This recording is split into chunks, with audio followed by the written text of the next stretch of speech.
ఇతని పేరు జెఫ్రీ డామర్. ఇతను చూడటానికి చాలా సింపుల్గా కనిపిస్తాడు, కానీ ఇతను మామూలు వ్యక్తి కాదు, చాలా డేంజరస్. 1978 నుండి 1991 వరకు ఆ 13 సంవత్సరాలలో డామర్ 17 మందిని చంపేశాడు. అతను చంపేసిన వాళ్ళలో అందరూ పేదవాళ్లే. అంతేకాకుండా అతను మనం ఊహించలేని పనులు చేసేవాడు.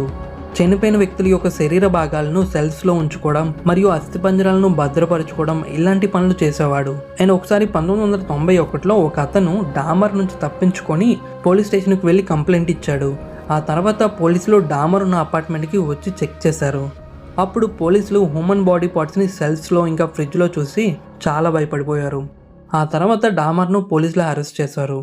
అయితే డామర్ పేదవాళ్ళని టార్గెట్ చేయడం వల్ల తనని అంతవరకు కూడా పోలీసులు పట్టుకోలేదని అక్కడున్న ప్రజలు పోలీసులను ప్రశ్నించారు. అయితే అక్కడికి 3 సంవత్సరాల తర్వాత అతని కథ 1994 నవంబర్ 28న ఒక జైల్లో ముగిసింది. క్రిస్టోఫర్ స్కార్వర్ అనే మరో ఖైదీ డామర్పై దాడి చేసి అతన్ని కొట్టి చంపేశాడు.